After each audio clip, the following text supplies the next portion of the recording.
দর্শক আমন্ত্রণ রাতের বাংলাদেশের আয়োজনে শুরুতেই জানাবো শিরোনামগুলো। সামনে কঠিন সময়, সতর্ক না হলে দেশের ক্ষতি। জিয়াউর রহমানের শাহাদাত বার্ষিকীর আলোচনায় বললেন প্রধানমন্ত্রী।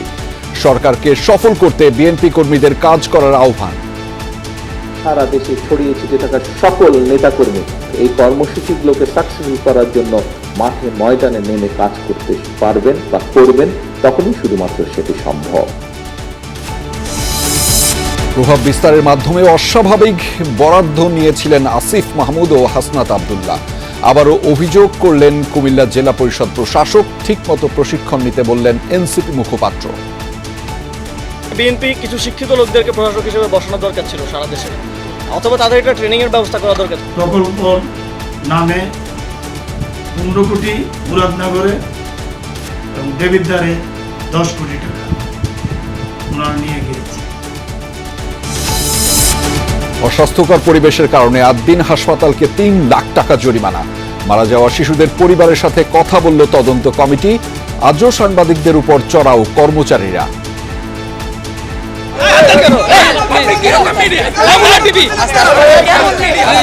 টেম্পারেচারের কোনো মিটার আমরা পাইনি, কিছু কিছু জায়গায় একটু নোংরা আছে। হ্যাঁ, আমরা এই সার্বিক বিষয়টা বিবেচনা করে আমরা 3 লাখ টাকা জরিমানা করেছি। ঈদের ছুটি শেষে পরিবার নিয়ে কর্মক্ষেত্রে ফিরছে অনেকেই। সড়ক নৌ রুটে স্বস্তি থাকলেও রেলপথে ভোগান্তিতে যাত্রীরা।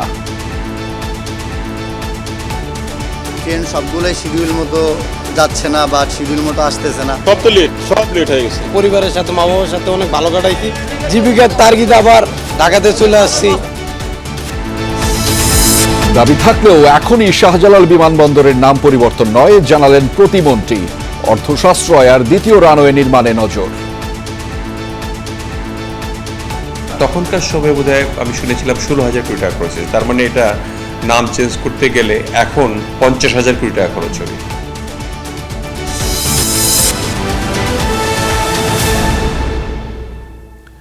দর্শক, এতক্ষণ শিরোনাম দেখছিলেন, আপনাদের সাথে রয়েছি আমি আহমেদ রেজা। এবার জানাচ্ছি বিস্তারিত। দেশের সামনে কঠিন ও গুরুত্বপূর্ণ সময় অপেক্ষা করছে জানিয়ে প্রধানমন্ত্রী তারেক রহমান বলেছেন, সতর্ক না হলে দেশের অনেক ক্ষতি হবে। সাবেক রাষ্ট্রপতি জিয়াউর রহমানের শাহাদাত বার্ষিকী উপলক্ষে বিএনপির আলোচনা সভায় দলের চেয়ারম্যান বলেন, জিয়াউর রহমান যেভাবে দেশ পরিচালনা করতে চেয়েছিলেন সেভাবেই চলার চেষ্টা করছে বর্তমান সরকার। জনগণের দৃষ্টিতে বিএনপি সরকারকে সফল করতে দলীয় নেতাকর্মীদের নিজ দায়িত্ব কাজ করার আহ্বান জানিয়েছেন তারেক রহমান।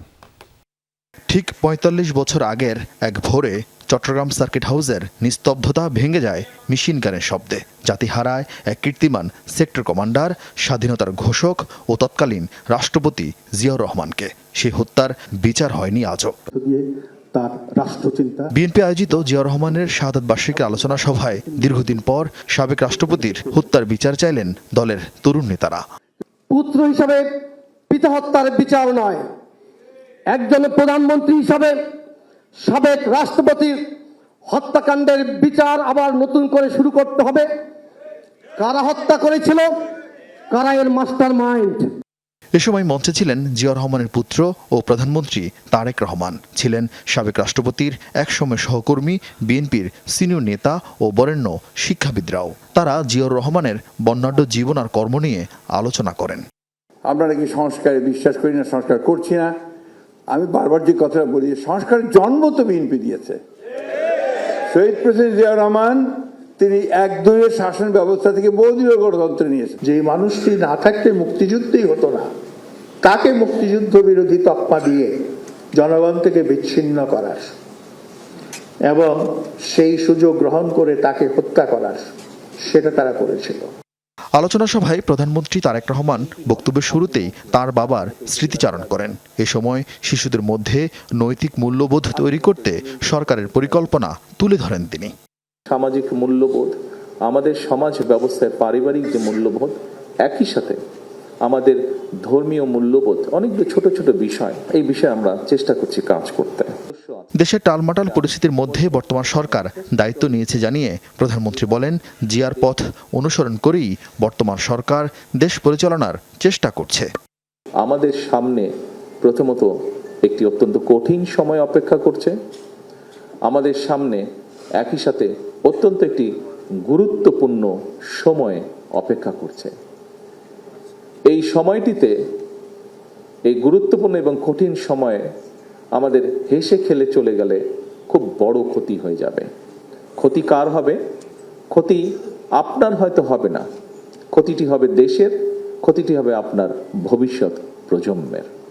প্রধানমন্ত্রী বলেন, কঠোর পরিশ্রম ও সততার মাধ্যমে দেশে অনেক পরিবর্তন এনেছিলেন জিয়াউর রহমান। সেজন্য বর্তমান সরকারকেও জনগণের কাছে সফল করতে হবে। ঢিল কোন গাছে মারে মানুষ? আম গাছে মারে, লিচু গাছে মারে, জাম গাছে মারে, যে গাছে ফল আছে, অর্থাৎ যে দিতে পারে। জনগণের দৃষ্টিতে আমাদেরকে সফল সরকার হতে হবে, এবং জনগণের দৃষ্টিতে যদি সফল সরকার হতে হয় তাহলে অবশ্যই শুধুমাত্র 214 জন এমপি বা 50 জন ক্যাবিনেট মেম্বারের পক্ষে সেটা সম্ভব না। যখন বাংলাদেশ জাতীয়তাবাদী দলের সারা দেশে ছড়িয়ে ছিটে থাকা সকল নেতাকর্মী এই কর্মসূচিগুলোকে বাস্তবায়নের লক্ষ্যে, এই কর্মসূচিগুলোকে সাকসেসফুল করার জন্য মাঠে ময়দানে নেমে কাজ করতে পারবেন বা করবেন, তখনই শুধুমাত্র সেটি সম্ভব। এ সময় দেশের উন্নয়নে জিয়াউর রহমান ও খালেদা জিয়ার অসামান্য অবদানের কথা তুলে ধরেন প্রধানমন্ত্রী। ধানের শীষে ভোট দিয়ে ধানের শীষকে সেই দায়িত্ব দিয়েছে। আরিফিন শাকিল, যমুনা নিউজ, ঢাকা। কুমিল্লার 2 উপজেলায় প্রভাব খাটিয়ে অস্বাভাবিক বরাদ্দ নিয়েছিলেন এনসিপির আসিফ মাহমুদ ও হাসনাত আব্দুল্লাহ। এই অভিযোগ কুমিল্লার জেলা পরিষদ প্রশাসকের। আসিফ হাসনাত 25 কোটি টাকার সে বরাদ্দ নেয়নি তা অস্বীকার করতে পারবে না বলেও চ্যালেঞ্জ ছুড়ে দিয়েছেন তিনি। এদিকে আসিফ মাহমুদের মন্তব্য, বিএনপি ঠিকঠাক প্রশিক্ষণ ছাড়াই প্রশাসক নিয়োগ দেয় রাজস্ব বরাদ্দ আর এডিপি বরাদ্দের পার্থক্য বুঝতে পারছে না। আর হাসনাত আব্দুল্লাহর দাবি, তার উপজেলার জন্য দেয়া বরাদ্দ উপজেলা প্রশাসনের মাধ্যমেই 42টি প্রকল্পে ব্যয় হয়েছে। 5 কোটি টাকার একটি হিসাবও ফেসবুক পোস্টে দিয়েছেন তিনি। শনিবার কুমিল্লা শিল্পকলা একাডেমিতে এক অনুষ্ঠানে জেলা পরিষদের প্রশাসক মুস্তাক মিয়া অভিযোগ করেন, এনসিপির মুখপাত্র আসিফ মাহমুদ সজীব ভুইয়া অন্তর্বর্তী সরকারের উপদেষ্টা থাকাকালে নিজ উপজেলা মুরাদনগরের জন্য 15 কোটি টাকা নিয়েছেন, আর এনসিপির দক্ষিণাঞ্চলের মুখ্য সংগঠক হাসনাত আব্দুল্লাহ সমন্বয়ক পরিচয়ে দেবিদ্বারের জন্য নিয়েছেন 10 কোটি টাকা। তখন তিনি সংসদ সদস্যও ছিলেন না। আমার জেলা পরিষদ থেকে মুরাদনগরে যে আসিফ মাহমুদ কি ছিল একটা, ও 15 কোটি টাকা নিয়ে গেছে। সেটা আমাদের নিজস্ব রাজস্ব টাকা 15 কোটি টাকা, আর একজন হাসনাত আব্দুল্লাহ ও নিয়ে গেছে 10 কোটি টাকা। তার এই অভিযোগের পর হাসনাত আব্দুল্লাহর সঙ্গে এক ফোনালাপে মুস্তাক মিয়াকে বলতে শোনা যায়, তিনি বলতে চেয়েছেন 2 উপজেলায় উন্নয়নের জন্য 25 কোটি টাকা নিয়েছেন আসিফ মাহমুদ ও হাসনাত আব্দুল্লাহ। আপনি টাকা খাইছেন সেটা তো আমি বলি নাই। আমি বলছি যে ডেভেলপমেন্ট ওয়ার্কে আপনারা 2 উপজেলায় নিয়ে গেছেন 25 কোটি। তো বৈষম্য বিরোধী আপনি এটা বলেন না, ওইটাই বলছি। এটা হয়তো মিডিয়াতে পুরোটা হয়তো আসে নাই আর কি, সেটা হইতে পারে। সে রাতেই ফেসবুক পোস্টে হাসনাত অভিযোগ করেন, রাজস্ব বরাদ্দ ও এডিপি বরাদ্দের পার্থক্য না বুঝেই ওই বক্তব্য দিয়েছেন প্রশাসক। হাসনাতের দাবি, দেবিদ্বার উপজেলার জন্য দেওয়া বরাদ্দ উপজেলা প্রশাসনের মাধ্যমে ব্যয় হয়েছে। সেই ব্যয়ের প্রতিটি টাকার হিসাব সরকারি নথিতে সংরক্ষিত আছে। ই টেন্ডারে হওয়া 5 কোটি টাকা ব্যয়ের একটি হিসেবও উপস্থাপন করা হয় ওই পোস্টের কমেন্টে। শনিবার রাতেই এই অভিযোগ অস্বীকার করে প্রতিক্রিয়া জানান আসিফ মাহমুদও। পরদিন দুপুরে রাজধানীর কালশী বস্তিবাসীর মাঝে খাবার বিতরণকালে সাবেক উপদেষ্টা বিএনপির প্রশাসক নিয়োগের সমালোচনা করেন। বলেন, প্রশাসক জানেন না বাজেট নির্ধারণ মানেই টাকা নিয়ে যাওয়া নয়। বিএনপি কিছু শিক্ষিত লোকদেরকে প্রশাসক হিসেবে বসানো দরকার ছিল সারা দেশে, অথবা তাদের একটা ট্রেনিং এর ব্যবস্থা করা দরকার ছিল। ওই বিশেষ বরাদ্দ খাত আর রাজস্ব খাত তো এক না। এটা যদি ওনারা গোলায় ফেলেন তাহলে ওনাদের ওইখানে বসার আসলে কোনো যোগ্যতাই নাই। প্রথমে বলছেন নিয়ে গেছে, তারপরে আবার হাসনাত আব্দুল্লাহ ভাই যখন কল দিলেন তখন তিনি বলছেন যে আমি তো আসলে নিয়ে গেছে বুঝাই না, আপনারা বরাদ্দ দিচ্ছেন। তাহলে আমরা এখানে তাহলে এটাও বলা যায় যে তারেক রহমান 9,30,000 কোটি টাকা নিয়ে যাচ্ছেন। এটা তো বাজেট নির্ধারণ করা হচ্ছে। এটাকে তো এত মূর্খ লোকজনের সাথে আমাদের এসে এখন রাজনীতি করতে হবে, এটা খুবই দুঃখজনক। এরই মধ্যে জেলা পরিষদ প্রশাসক আবারও প্রশ্ন ছুড়ে দিয়েছেন আসিফ আর হাসনাতের উদ্দেশ্যে। এক সাক্ষাৎকারে তিনি জানান, 2 উপজেলায় প্রভাব খাটিয়ে অস্বাভাবিক সে বরাদ্দ নিয়েছিলেন আসিফ হাসনাত। আমাদের জেলা পরিষদের মাধ্যমেই প্রকল্প নামে 15 কোটি মুরাদনগরে এবং দেবিদ্বারে 10 কোটি টাকা ওনারা নিয়ে গিয়েছে। কারণ ওরা যে টাকাটা নিছে তারা সেটা বলুক, ওরা নেয় নাই। ওরা তো আমার জেলা পরিষদের মাধ্যমে এটা নিয়েছে। এতে অন্যান্য উপজেলার সাথে ব্যাপক বৈষম্য হয়েছে বলে মন্তব্য করেছেন প্রশাসক। বলেন, হাসনাতের সাথে তার ফোনালাপের খণ্ডিত অংশ সামাজিক মাধ্যমে প্রচার করা হয়েছে। পাশাপাশি উপজেলাগুলোতে দেখা গেছে কোথাও 10 লাখ 20 লাখ বৈষম্যর কথা বলে আন্দোলন করা হয়েছে। যারাই এই আন্দোলনে ছিল এরাই বৈষম্যের সৃষ্টি করেছে। ফোনে হাসনাত আব্দুল্লাহর সাথে আমার কথা হয়েছে, পুরা ভিডিওটা সে ছাড়ে নাই। তানফির সিদ্দিক টিপু, যমুনা নিউজ, ঢাকা। সরকারি দলের লোকজনের কারণে আইন শৃঙ্খলা পরিস্থিতি দিন দিন অবনতি ঘটছে, এমন অভিযোগ করেছেন সংসদের বিরোধী দলীয় উপনেতা ও জামায়াতে নাবে আমির ডক্টর সৈয়দ আবদুল্লাহ মোহাম্মদ তাহের। দুপুরে কুমিল্লার 14 গ্রাম উপজেলার জামাতের ঈদ পুনর্মিলনী ও গণসংবর্ধনা অনুষ্ঠানে প্রধান অতিথি হিসেবে উপস্থিত ছিলেন তিনি। এ সময় ডক্টর তাহের বলেন, অপরাধমূলক কর্মকাণ্ডের সাথে সরকার দলীয় লোকজন জড়িত থাকলে চাইলেও অনেক সময় আইন শৃঙ্খলা বাহিনী কঠোর ব্যবস্থা নিতে পারে না। এই ধারা অব্যাহত থাকলে আইন শৃঙ্খলা পরিস্থিতির অবনতি ঠেকানো যাবে না। দ্রুত সমস্যাগুলো চিহ্নিত করে ব্যবস্থা নিতে সরকারের প্রতি আহ্বানও জানিয়েছেন তিনি। গ্র্যাজুয়ালি আরও অবনতি ঘটছে। আপনারা দেখেছেন বেশ কিছু শিশু মারা গেছে, র্যাপ কেস হচ্ছে, মামলা হচ্ছে। এটা একেবারেই অপ্রত্যাশিত। এর প্রধান কারণ হচ্ছে সরকারি দলের লোকেরাই এগুলোর সাথে জড়িত। যেহেতু সরকারি দলের লোকেরা জড়িত, আইন শৃঙ্খলা রক্ষাকারী বাহিনী অনেক সময় তাদের সাথে যে কঠোর আচরণ করা দরকার সেই আচরণটা তারা করতে পারছে। সংবিধান সংশোধনের জন্য সংসদীয় কমিটিতে 5 জন সদস্য দেওয়ার বিষয়ে বিরোধী দলের সিদ্ধান্তের অপেক্ষায় রয়েছে সরকার, এমনটা জানিয়েছেন আইনমন্ত্রী মোহাম্মদ আসাদুজ্জামান। সকালে ঝিনাইদহের শৈলকুপায় এক অনুষ্ঠানে তিনি বলেন, বিরোধী দল থেকে নাম না পাওয়া গেলে সংবিধান সংশোধনের জন্য জুলাই সনদের পথ ধরে এগোনো হবে। আমাদের পক্ষ থেকে 7 জন রেখেছি, 5 জন অন্যান্য দলের প্রতিনিধি যারা আছেন, স্বতন্ত্র প্রতিনিধি যারা আছেন তাদের মধ্য থেকে রেখেছি, আর 5 জন বিরোধী দলের কাছ থেকে চেয়েছি। ওনারা বলেছেন এই সামনের সেশনে জানাবেন, আমরা অপেক্ষায় আছি। ওনাদেরটা পেলেই আমরা সংবিধান সংশোধনের জন্য জুলাই সনদের পথ ধরে হেঁটে যাব। আদ্দিন হাসপাতালে অভিযানে গিয়ে দেখা মিলল অপরিচ্ছন্ন পরিবেশের। দুপুরে ঢাকা দক্ষিণ সিটি কর্পোরেশনের নির্বাহী ম্যাজিস্ট্রেট অস্বাস্থ্যকর পরিবেশের কারণে 3 লাখ টাকা অর্থদণ্ড করেছেন। এদিকে আজও সাংবাদিকদের উপর চড়াও হন আদ্দিন হাসপাতালের স্টাফরা। এদিন মারা যাওয়া শিশুদের অভিভাবকদের সাথে কথা বলেছে স্বাস্থ্য অধিদপ্তরের তদন্ত কমিটি।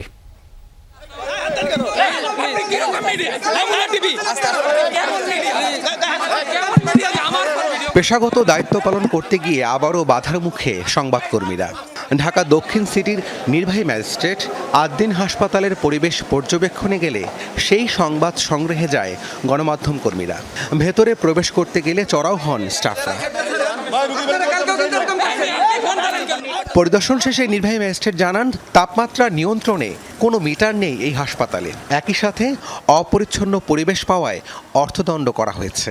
এখানে হাসপাতালে বিভিন্ন ওয়ার্ডে যেগুলো আছে সেগুলোতে আসলে আমরা কোনোটাতে মিটার পাইনি, এই ধরনের বিষয় আছে। টেম্পারেচারের কোনো মিটার আমরা পাইনি। এছাড়া আমরা আরেকটা যেটা জিনিস আমরা পেয়েছি সেটা হলো যে কিছু কিছু জায়গায় একটু নোংরা আছে। হ্যাঁ, আমরা এই সার্বিক বিষয়টা বিবেচনা করে আমরা 3 লাখ টাকা জরিমানা করেছি। এদিকে হাসপাতালে মারা যাওয়া 2 যমজ শিশুর পরিবারে গিয়ে তথ্য সংগ্রহ করেছে স্বাস্থ্য অধিদপ্তরের তদন্ত কমিটি। রাজধানীর বনশ্রীর বাসায় যান তদন্ত কমিটির সদস্যরা। এ সময় 2 শিশুর বাবা মায়ের সাথে কথা বলেন তারা। ওদিনকে নার্সও ছিল না, ডাক্তারও ছিল না, আসিলে 2-1 আয়া, নার্স ডাক্তার কেউ হয়েছিল। যদি তখন ওখানে নার্সেরা ডক্টররা আমাদের দিকে গিয়ে আসতো তাহলে আমাদের বাচ্চারা অত অসুস্থ থাকতো না, আর এত বাচ্চা মারাও যেত। অবশ্য সব বিষয় নিয়ে এখনই বিস্তারিত বলতে চায় না তদন্ত কমিটি। বেঁধে দেওয়া সময়ের মধ্যেই পূর্ণাঙ্গ প্রতিবেদন জমা দেওয়ার কথা জানিয়েছেন তারা। কিছু বলার কোনো কথা বলার কোনো সুযোগ নেই। রাব্বি সিদ্দিকী, যমুনা নিউজ, ঢাকা। ঈদের ছুটির আমেজ ফুরানোর সঙ্গে সঙ্গে বাড়ছে রাজধানীমুখী মানুষের চাপ। ফিরতি যাত্রার শুরুতেই ট্রেনে ছিল না স্বস্তি। এখনও পুরোপুরি ভিড় না বাড়লেও কমলাপুর রেলওয়ে স্টেশনে যাত্রীদের অপেক্ষা যেন কমছেই না। নির্ধারিত সময়ে ট্রেন না ছাড়ায় ক্ষোভ আর ভোগান্তির কথা জানিয়েছেন অনেকেই। আনন্দের রেশ এখনও রয়ে গেছে। সেই অনুভূতি নিয়ে ঈদের ছুটির শেষ দিনে কর্মব্যস্ত জীবনে ফিরছে রাজধানীবাসী। রোববার সকাল থেকেই কমলাপুর রেলওয়ে স্টেশনে যাত্রীদের আনাগোনা ছিল চোখে পড়ার মতো। দেশের বিভিন্ন প্রান্ত থেকে একের পর এক ট্রেন এসে পৌঁছেছে ঢাকায়। ভোগান্তি এড়াতে কিংবা জরুরি কাজে যারা ঢাকায় ছিলেন তাদের অনেকেই ধরছেন বাড়ির পথ। ফলে স্টেশনে ছিল দুইমুখী যাত্রীর চাপ। আমরা ঈদের 3 দিন পরে যাচ্ছি যাতে একটু স্বস্তিতে বাড়িতে পৌঁছতে পারি। এখন আমরা এখানে এসে যদি এইরকম ভোগান্তি হয়, আমিও লাইনে দাঁড়াতে হলো, আমার ছেলেকে লাইনে দাঁড়াতে হলো, ওয়াইফে আরেক লাইনে দাঁড়াতে হলো। ফোন দিচ্ছে অফিস থেকে 2 বার। আমি চাইছিলাম তো এখানে নামে আমি অফিসে যে একটু রেস্ট করে যাব, কিন্তু তা হলো না। আমার বসে ফোন দিচ্ছে, আমার কলিকে ফোন দিচ্ছে, আমি আসতেছি, আমার আধা ঘন্টা লাগবে, তারপর আমি এখানে এখন এয়ারপোর্ট থেকে আসতে 1.5 ঘন্টা লাগছে, টোটাল 1.5 ঘন্টা। সব তো লেট, সব লেট হয়ে গেছে। তবে ভোগান্তি ছিল রেলের এলোমেলো শিডিউলে। নির্ধারিত সময় স্টেশন ছাড়তে পারেনি বেশ কয়েকটি ট্রেন। এতে প্ল্যাটফর্মে দীর্ঘ সময় অপেক্ষা করতে হয়েছে যাত্রীদের। যাত্রীরা ভোগান্তির মধ্যেই আছে। ট্রেন সবগুলোই শিডিউল মতো যাচ্ছে না বা শিডিউল মতো আসতেছে না। সবাই অপেক্ষায় বা অনেকটা সময় বসে থাকা লাগতেছে। 1 ঘন্টা ধরে অপেক্ষা করতেছি, কিন্তু এখনো ট্রেন ছাড়ে নাই। এখন কখন ছাড়বে সেটাও বলে না তারা। আসলে ট্রেনের টিকিট পাওয়া যায় না, 10 দিন আগেও টিকিট পাওয়া যায় না। আবার আসলো টিকিট, স্ট্যান্ডার্ড টিকিট কাটলে দুনিয়ার মানুষ থাকে, আবার ট্রেনও ছাড়ে সময় মতো না। রেল কর্তৃপক্ষ বলছে শিডিউল বিপর্যয় নয়, বৈরী আবহাওয়া, লোকোমোটিভ সংকট এবং নিরাপত্তাজনিত কারণে কিছু ট্রেন দেরিতে চলাচল করছে। উত্তরবঙ্গগামী কিছু ট্রেনের শীতল বিপর্যয় আমরা হয়েছে। বিপর্যয় ঠিক বলবো না, কিছু বিলম্বিত হয়েছিল, কিছু ট্রেন বিলম্বিত হয়েছিল, আমরা এটা জানি। এটা বিভিন্ন কারণে হয়েছে। আপনারা জানেন কিছু ঝোড়ো হাওয়া ছিল, ওই সময় ঝড়ে গাছ পড়ে গেলে আমাদের ট্রেন চলাচল ব্যাহত হয়। খড় বিছিয়ে দেওয়া হয় মানুষজন গ্রামে, ওর উপর দিয়ে গেলে হুইল স্লিপ করে, এর জন্য আমাদের লোকোমোটিভ ফেল করে, সেটাও কারণ ছিল। এবং কিছু লোকোমোটিভের সমস্যাও ছিল এবং সেই সমস্ত, এবং আপনারা জানেন যে হ্যাঁ, যাত্রী ওঠানামাতে অনেক বেশি সময় লেগেছে। ভোরে সদরঘাট লঞ্চ টার্মিনালে ঢাকামুখী মানুষের চাপ ছিল বেশি।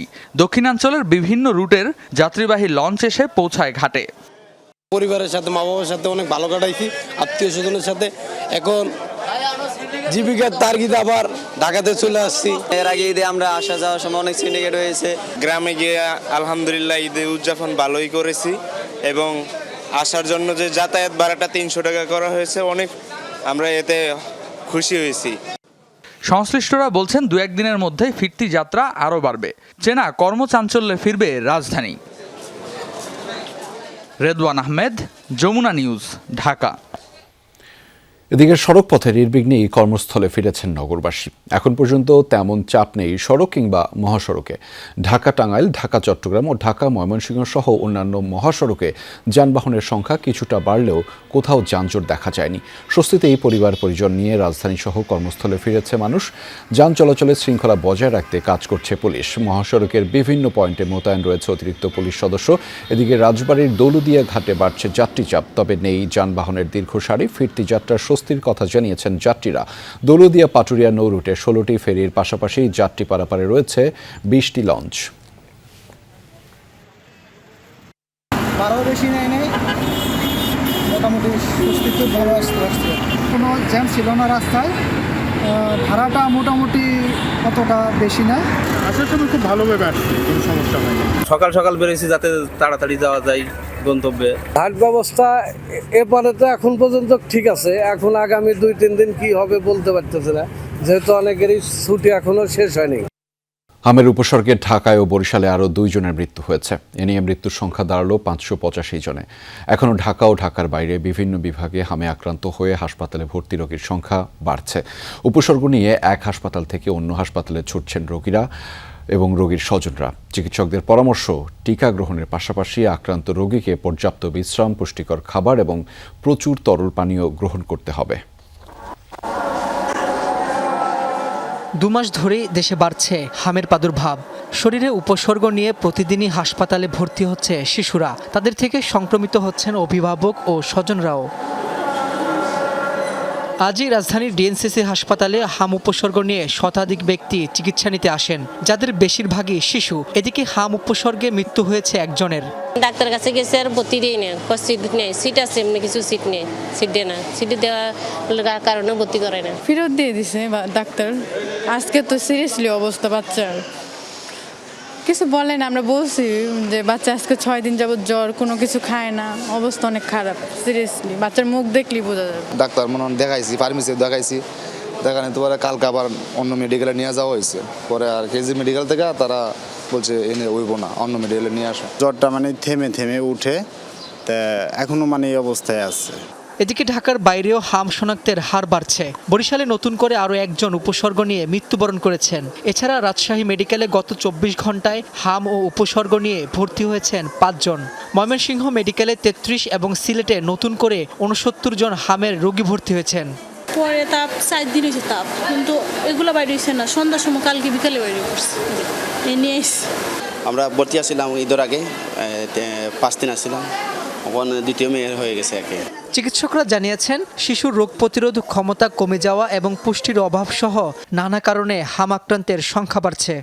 আমাদের এখানে শিশুদের মধ্যে সবচেয়ে যেটা খারাপ হচ্ছে সেটা হচ্ছে নিউমোনিয়াতে টার্ন হওয়া। প্রত্যেকটা শিশুতে নিউমোনিয়া টার্ন হওয়া যাদের হচ্ছে, ভেরি সিভিয়ার নিউমোনিয়া যাদের হচ্ছে, তাদেরকে আমরা আইসিইউতে শিফট করছি। তাদেরকে একটু খারাপ হয়ে যাচ্ছে, ভেন্টিলেশনও লাগছে, এরকম হচ্ছে। চিকিৎসার পাশাপাশি আক্রান্ত রোগীকে পর্যাপ্ত বিশ্রাম, পুষ্টিকর খাবার ও প্রচুর তরল পানীয় গ্রহণের পরামর্শ দিয়েছেন ডাক্তাররা। রাব্বি হোসেন, যমুনা নিউজ, ঢাকা। শাহজালাল আন্তর্জাতিক বিমানবন্দরের নাম কি পরিবর্তন হচ্ছে? আবারও কি ফিরছে সাবেক রাষ্ট্রপতি জিয়াউর রহমানের নাম? তবে সরকার দলীয় এমপিদের দাবি থাকলেও আপাতত নাম পরিবর্তনের সরকারের কোনো পরিকল্পনা নেই বলে জানিয়েছেন বিমান প্রতিমন্ত্রী। বলেছেন, জিয়ার নাম পরিবর্তন করে আওয়ামী লীগ 16,000 কোটি টাকা ক্ষতি করেছিল সরকারের। আবারও নাম পরিবর্তন করতে গেলে খরচ হতে পারে 40 থেকে 50,000 কোটি টাকা। তাই নাম পরিবর্তনের রাজনীতির চেয়ে শাহজালাল বিমানবন্দরে দ্বিতীয় রানওয়ে নির্মাণ ও ডিসেম্বরে 3rd টার্মিনাল চালুর উপর জোর দিচ্ছে সরকার। সহকর্মী আলমগীর স্বপন জানাচ্ছেন বিস্তারিত।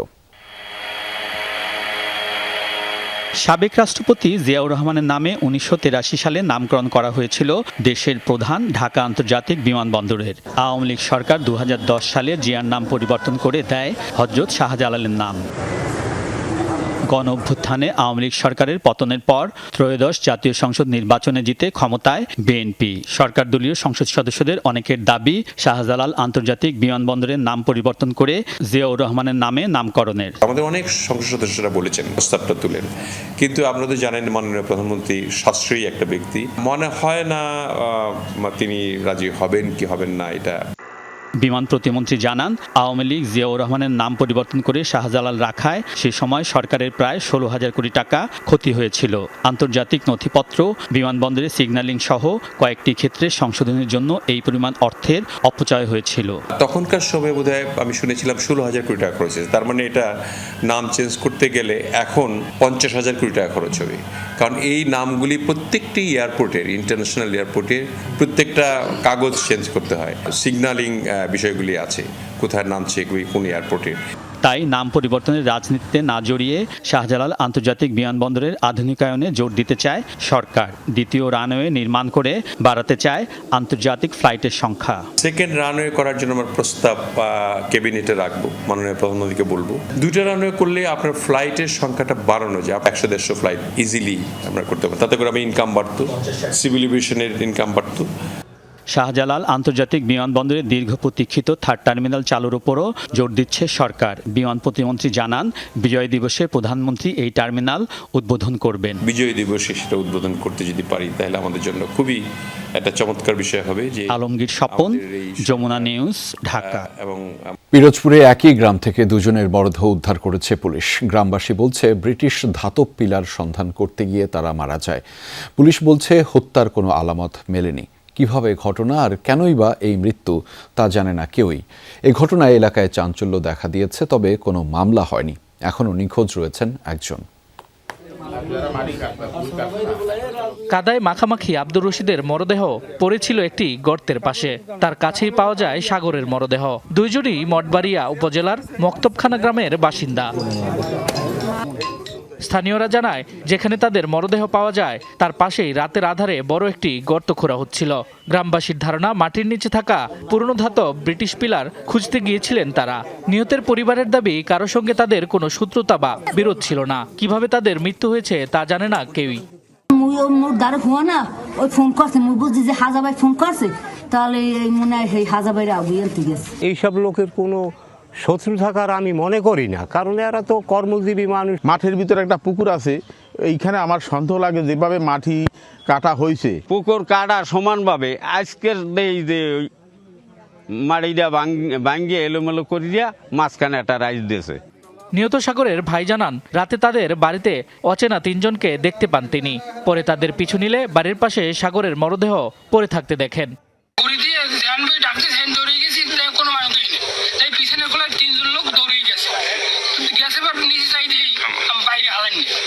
পুলিশ বলছে মরদেহে আঘাতের কোনো চিহ্ন পাওয়া যায়নি। বিষয়টি তদন্তাধীন আছে যে কিভাবে এই ঘটনাগুলো ঘটছে সেই বিষয়ে মঠবাড়িয়া থানা পুলিশ অলরেডি তাদের কার্যক্রম গ্রহণ করেছে।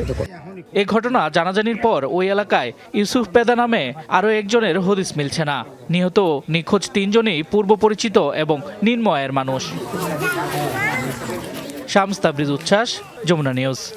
রাজধানীর পল্লবীতে 7 বছরের শিশু রামিসাকে ধর্ষণের পর হত্যা মামলার কাল শুনানি। চার্জশিট গ্রহণ করা হলে বিচার কাজ শুরু হবে। ঈদের আগেই এই মামলায় 2 জনকে আসামি দেখিয়ে আদালতে অভিযোগপত্র দেয় পুলিশ। এরপরই মামলাটি বিচারের জন্য শিশু সহিংসতা দমন ট্রাইব্যুনালে পাঠানোর আদেশ দেওয়া হয়। পরে ওই ট্রাইব্যুনালের বিচারক অভিযোগপত্র আমলে নিয়ে জুনের 1 তারিখ শুনানির তারিখ নির্ধারণ করেন। গত 19 মে সকালে পল্লবীর একটি বাসা থেকে রক্তাক্ত খণ্ডিত অবস্থায় উদ্ধার করা হয় শিশু রামিসার মরদেহ। পরদিনই নিহতের বাবা আব্দুল হান্নান মোল্লা বাদী হয়ে পল্লবী থানায় মামলা দায়ের করলে প্রতিবেশী সোহেল রানা ও তার স্ত্রীকে আটক করে পুলিশ। যুক্তরাষ্ট্রের হামলা ঠেকাতে নতুন এয়ার ডিফেন্স সিস্টেম আরাশ-ই কামানগিরের সামনে নিয়ে এলো ইরান। দেশটির রাষ্ট্রীয় গণমাধ্যম ফার্স নিউজ নিশ্চিত করেছে এমন তথ্য। শত্রুপক্ষের রাডার ফাঁকি দিতে সক্ষম স্টেলথ ড্রোনও শনাক্ত করতে পারে এই প্রতিরক্ষা ব্যবস্থা। হালকা গড়নের হওয়ায় সহজেই স্থানান্তর সম্ভব। নতুন এই ডিফেন্স সিস্টেমের মাধ্যমে হরমুজের কাছে অবস্থান করা শত্রুপক্ষের বিমানগুলোকে কড়া সতর্কবার্তা দিচ্ছে তেহরান।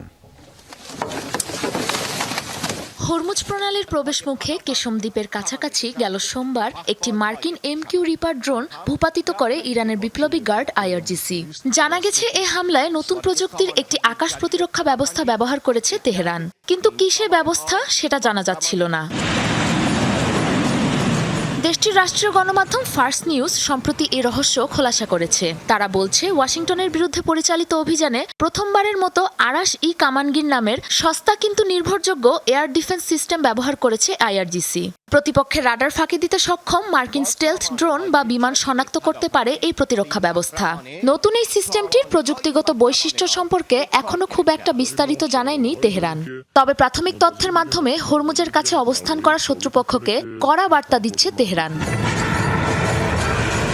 দেখা যাচ্ছে দামে সুলভ, আকৃতিতে হালকা এমন প্রতিরক্ষা ব্যবস্থায় জোর দিচ্ছে ইরান। স্থায়ী কোনো ঘাঁটির ওপর নির্ভর না করেই এই ব্যবস্থাগুলো ঠেকাতে পারছে শত্রুপক্ষের অতর্কিত আঘাত। সবশেষ ইন্টারসেপ্টরের নাম রাখা হয়েছে পারস্য পুরাণের কিংবদন্তি যোদ্ধা আরাশের নাম অনুসারে। জনশ্রুতি আছে, তীর ছুঁড়ে তিনি নির্ধারণ করেছিলেন ইরান ও মধ্য এশিয়ার সীমানা। সম্ভবত এক ধরনের ইলেকট্রো অপটিক্যাল বা হিট সিকিং নির্দেশনার মাধ্যমে পরিচালিত হয় এই ডিফেন্স সিস্টেম। হঠাৎ আলোড়ন সৃষ্টিকারী এই ব্যবস্থাটি মূলত সারফেস টু এয়ার সিস্টেম, যার রয়েছে সহজ স্থাপন ও উৎক্ষেপণ ব্যবস্থা। হালকা ও ছোট হওয়ায় খুব সহজেই স্থানান্তর ও প্রতিস্থাপন করা সম্ভব ডিফেন্স সিস্টেমটি।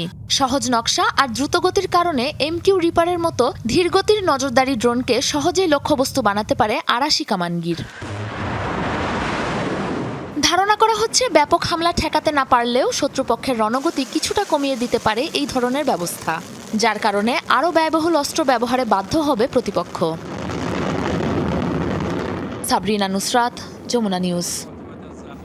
দর্শক, এই ছিল রাতের বাংলাদেশের আয়োজনে। এতক্ষণ আমাদের সাথে থাকবার জন্য আপনাদের সবাইকে ধন্যবাদ।